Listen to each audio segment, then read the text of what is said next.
Augusta. You're watching News 12 live at 5. The U.S. Supreme Court hearing arguments over South Carolina's new congressional map. We break down what this could mean for you. But first, a big night out there. Checking in with First Alert Chief Meteorologist Riley Hale. And Riley, there is so much going on between football, the Greek festival, even the Oliver Hardy Festival in Harlem. Okay, so how is the weekend looking? It's looking great, Meredith. As far as festival season goes, we could not ask for better weather. It's actually going to feel like fall for us this weekend. Now, before we get to Saturday afternoon, there is going to be the opportunity maybe for a few stray showers this evening, tonight, and early Saturday. Not a whole lot. I wouldn't cancel anything you have planned outside over the next, say, 12 hours or so, but there's just going to be that quick shower opportunity for us. But by the time we get to Saturday afternoon, all the way through Sunday and early next week, we are going to see much cooler temperatures, potentially as low as the mid-40s by early Sunday. It is all going to be thanks to this cold front. So we're still ahead of the front, which is why we're warm this afternoon in the 80s. We're still mostly dry at the moment, but if you look just a little bit further west, you can just see these widely scattered showers across West Georgia. That's going to try to make its way eastward as that front gets closer towards us. So once again, not expecting a lot of rain. Don't let these low rain chances keep you from heading out tonight.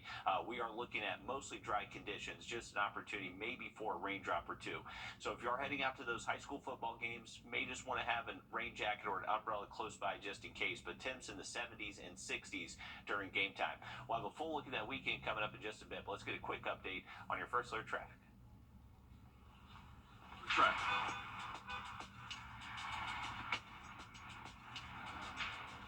All right, folks, let's take a look down I-20 and Riverwatch Parkway. You can see that eastbound traffic is starting to slow down just a little bit, so a heads up if you are crossing the state line.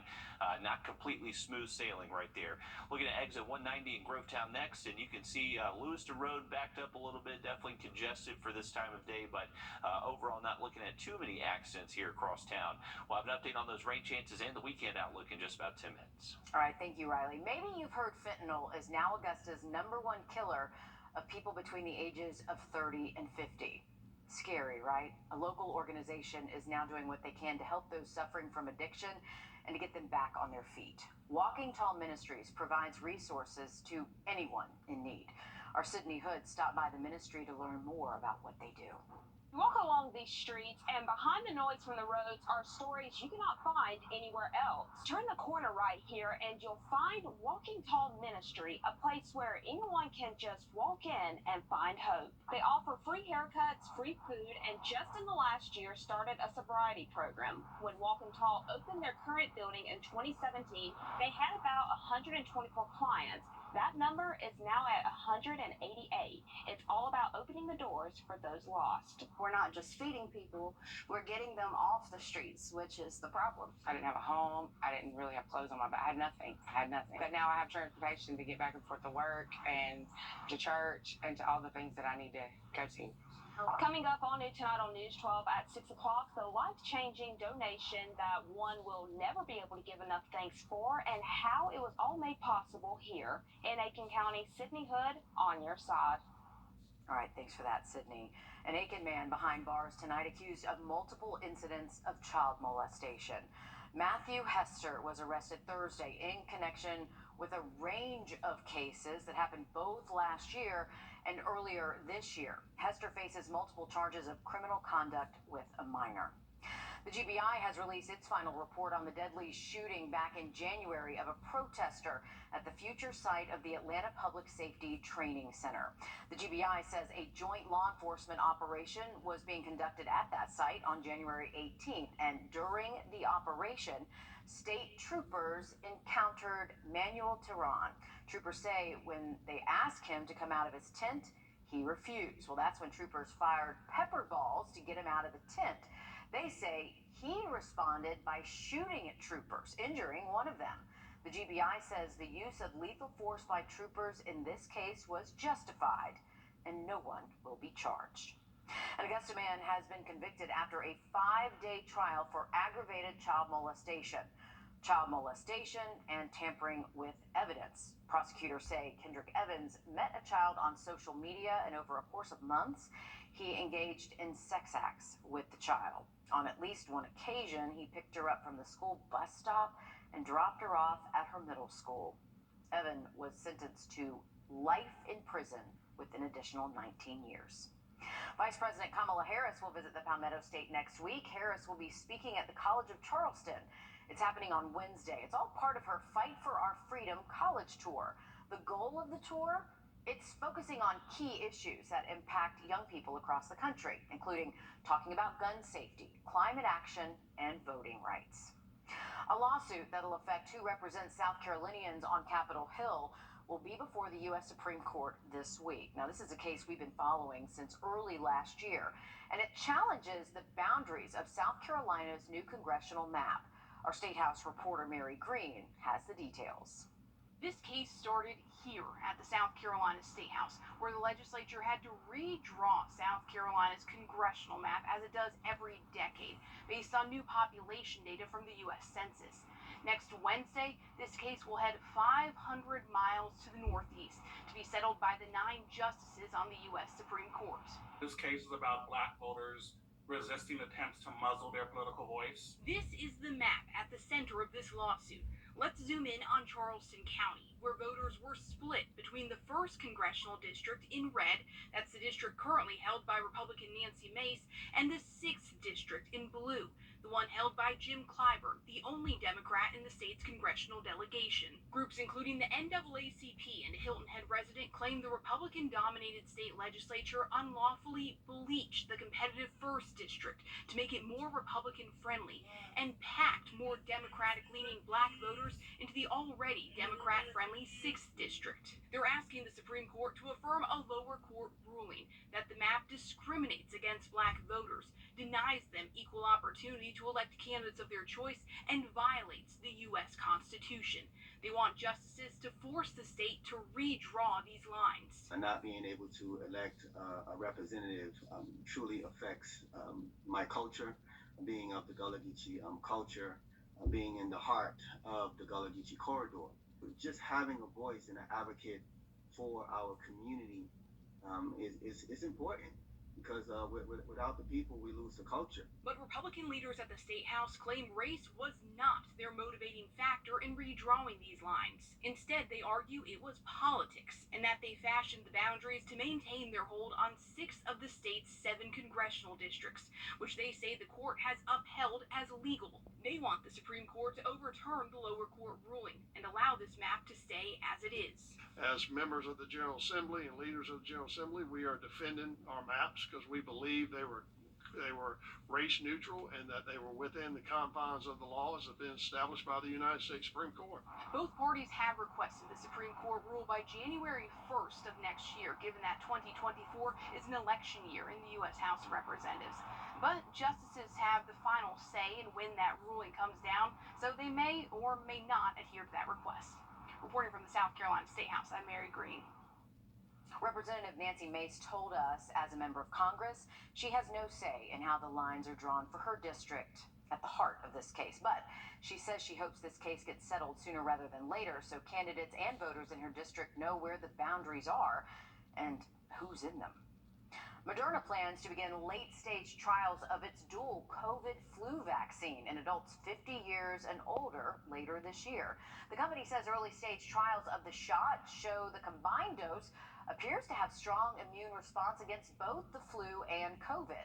The drug maker says the combo, called mRNA 1083, is also as effective as separate shots, and it appears to be safe. We know that sometimes having to return more than once to get vaccines are not really always an option for most people. And let's face it, nobody wants to get shot more than once. So if we can combine 2 vaccines into one around the same time with the same seasonality, that's going to be a win in terms of public health. Moderna hopes to have approval for the new shot by 2025. Local cancer survivors and families impacted by cancer came together today to share their stories. They gathered at the 28th Cancer Survivor Day lunch. The event was at Aiken Regional Medical Centers. People had the chance to enjoy food, music, and games while offering support to one another. A South Carolina woman pulled from her burning car by 3 people finally had the chance to say thank you in person. That story coming up next. Riley. Well, we are looking at a big fall cool down for the weekend. Some of the coolest air we have seen in close to 5 months, believe it or not. We'll have a look at it just after the break. Now, your first alert weather with Chief Meteorologist Riley Hale.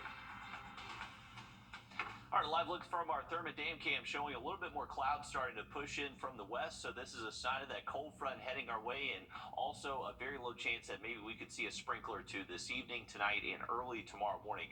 Temperatures are pretty warm, though. We're actually up to 85 so far today in Augusta, and most temperatures across the CS are at least into the low 80s. Not much of a breeze out there yet, but as this front does get closer towards us tomorrow morning, that is where it's going to turn pretty breezy throughout the day tomorrow, and also bring us that low chance for a shower early tomorrow morning. You can see there's not much rain, at least not heavy rain, so if we do see any rain out there this evening and tonight, it looks to be on the lighter side, should be very brief, so don't let those low rain changes keep you from going to support your local teams tonight. We got great football weather for the most part. Kickoff temps 70s, will fall into the 60s during the second half, but may not be a bad idea to just have that rain jacket in the car just in case. Now we're jumping ahead to tomorrow morning, so right around 7 a.m., that's when the main cold front's going to show up. You can see the model on the left is showing another opportunity for rain. It actually did pretty well with showing the rain chances early this morning yesterday, so kind of putting my eggs in that basket for tomorrow morning. So if you are going to be up early, say between 5 and 8 a.m. Saturday, may have some few showers out there, so just a heads up. But that rain will clear out very quickly. We're expecting a mostly dry weekend, so if you have any festival plans Saturday or Sunday, rain's not going to impact you. There is going to be an elevated fire risk, though. We are expecting low relative humidity behind this front, gusty conditions, so the combination of those two factors just means that any fire that starts could be a struggle to put out, so be safe with any fires out there this weekend. Saturday is when we're expecting those winds to be gusting up to and over 20 miles an hour at times, so definitely a breezy outlook for the sailors on the lake and also the anglers if you're going to be fishing in that tournament out there tomorrow. Here's our forecast here in Augusta. High temps upper 70s Saturday, closer to 70 by Sunday, definitely well below average. Usually this time of year we're seeing our highs in the low 80s, so more than 10 degrees below average Sunday afternoon. But Sunday morning is what we're really looking ahead to. How about this? Mid-40s across the board for the first part of your Sunday morning around sunrise. The coolest air we have seen since early May. It has been more than 5 months for us. It will look like we'll hang on to the 40s at least early next week, but then those temperatures do start to moderate some by next Tuesday and Wednesday. Now, once we get past the weekend, most of next week looks dry until we get to next Thursday and Friday. All right, thanks for that, Riley. A South Carolina woman pulled from her burning car by 3 people had the chance to thank them in person. Rashad Williams takes us there. 14-year-old McKinley Turner, 57-year-old Andrew Crow, I'm so happy to see you. and 40-year-old Jason Thompson. So glad to see you again. So glad to see you. The 3 heroes of all ages and walks of life who didn't hesitate to take action, saving Ranjan Ben Patel from a burning car last week. So happy to see you. Just seeing her in person just brings everything back full circle. You remember, don't you? You remember me pulling you out of the car? Miss Patel was hit from behind by an 18-wheeler driving at a high rate of speed. This photo showing the aftermath of the fire and the crash, the impact nearly crushing her car completely. Somebody's small mistakes mess it up everything, and that's what I'm suffering from last 7 days. A husband and 2 kids given a second chance to hold their matriarch. Despite a long list of serious injuries, Miss Patel is able to show signs of gratitude. She kissed my hand, and I just, that made me want to cry. Surrounded by a group of strangers, she now calls family who will be there to support her every step of the way. The moment was priceless because the life is priceless. Just having that moment to be able to reunite with her is priceless. If I were to sum that moment up, I would label it as priceless. A quick, priceless moment. 1, 2, 3. Now a snapshot of a bond that will last forever. You know, most people run away from a burning car. not to a burning car. Good for them. Boy, talk about being in the right place at the right time. Definitely some heroes. Thousands of nursing school applications were turned away last year nationwide. The American Association of Colleges of Nursing says last year, roughly 78,000 qualified applications were not accepted across the country. One reason? A shortage of qualified teachers. Universities and colleges normally require an advanced degree in nursing in order to be faculty. So that also slowly adds on to the shortage and the gaping of nurses that we have to teach the students. It is. It's hard to believe that a lot of universities and colleges, in my opinion, don't want to turn down any applicant, but at the same time, if you don't have the faculty or the preceptors to teach these students, then you're going to have to turn down applicants, so it does make sense. Another factor pushing nurses out the door, burnout from the pandemic. It is a special reunion for veterans who served on the USS Yorktown from World War II to the Vietnam War. They're heading back to the ship in Mount Pleasant, and we'll take you there next. First Alert Radar, powered by Jim Hudson Automotive Group. Or by calling the number on your screen. It has been 55 years since the USS Yorktown arrived in Mount Pleasant. And now the men who served on that ship will reunite once again. Veterans gathering today for the 75th anniversary reunion at Patriots Point Naval and Maritime Museum. All veterans who served on the Yorktown from World War II to the Vietnam War will head back to the ship to reminisce on its past, share stories of their present, and talk about the importance of the future. When you're speaking to the individuals who can tell you about everything that happened on a certain day, the sounds, the smells, the experiences of serving next to, their brother in arms, I think that speaks volumes and is something that both young and old will always remember. They say every anniversary is special, remembering the good times and honoring those who did not get to come home. Believe it or not, early holiday shopping is already underway, and we are not talking about Halloween. A new report from Bankrate found half of people shopping for Christmas will start before the spooky season ends. Consumer investigator Rachel DePompa talks to an expert about holiday shopping early. According to a new Bankrate.com survey, 54% of holiday shoppers have at least one of these negative views towards holiday shopping. They're either worried about inflation, stressed about the cost of holiday shopping, or the strain it will cause on their budgets, or they feel pressured to spend more than they're comfortable with. I think these worries could grow as the holidays get closer because everything's expensive. There's a cumulative effect. There's a spillover effect where if you're paying more for rent and gas and groceries, it just leaves less for other things. Ted Rossman with Bankrate.com says this is exactly why he thinks starting your shopping early is a really smart idea. Bankrate survey found more than half of all holiday shoppers do plan to start in October. I think a lot of the best deals are going to start in early October. That's a trend we've seen in recent years where you don't have to wait until Black Friday or Cyber Monday. We see things like Amazon's Prime Early Access sale, copycat events from Target and Walmart and others. A lot of times that gets going in early October. Rossman says if you do start shopping now, just make sure you don't overdo it. Sometimes people start impulse buying, or they treat themselves, or they buy some stuff early, and then they just keep going, whether they can afford it or not. He says be mindful of credit card debt. Track your purchases. Look closely at your budget and stick to it.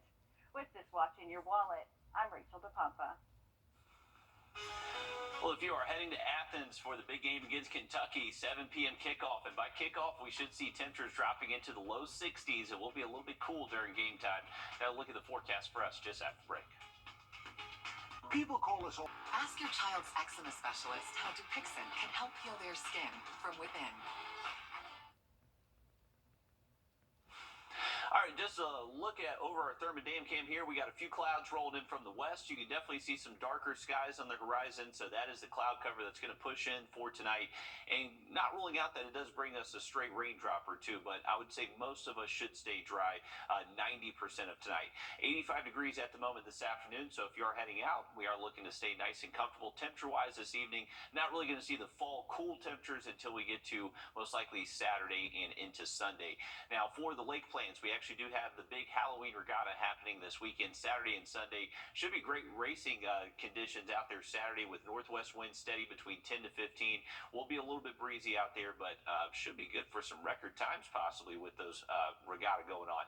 Sunday, temperatures do cool off. We'll likely stay in the 60s for high temps Sunday afternoon, and that wind will start to calm down sun generally between 5 to 10. Here's a look at our radar network. So this is all the cloud cover and even shower opportunities pushing in from the west. We were seeing from our thermodam cam there. So you can see it's widely scattered, not guaranteeing rain for everybody, but just don't want you to be surprised by a raindrop or two if you are heading out this evening through tomorrow morning. Early tea times tomorrow, not ruling out you have a straight shower right around 7 a.m., but I would say 90% of us should stay dry. Temperatures will be cooler than average throughout the day Saturday, and definitely a pretty breezy day on the golf course out there on Saturday afternoon. Now, once we get into Sunday, temperatures cooling off into the 40s early in the morning. All right, sounds good. Thanks, Riley. We've got so much coming up, including hockey. It could be coming back to Augusta. Our Hallie Turner giving us an update after the break. This is not you. It's not me. Real people, real problems, real life solutions. Investigate TV Plus. Are you too hot? Beat the summer heat with a window AC unit from Davis Appliance and Furniture for as low as $299. We offer a cool, no credit needed financing options to meet your needs. For the brands you trust at the lowest prices in town, visit us at Davis Appliance and Furniture.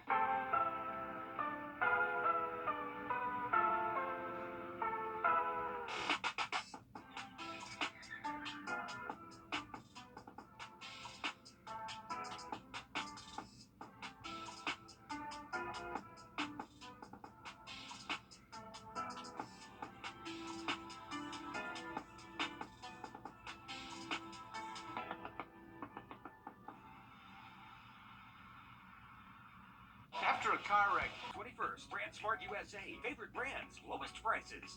Welcome to Davis Appliance and Furniture, where you can find the best deals in town. We offer new and used appliances, and we service what we sell. We offer no credit needed financing and delivery options to meet your needs.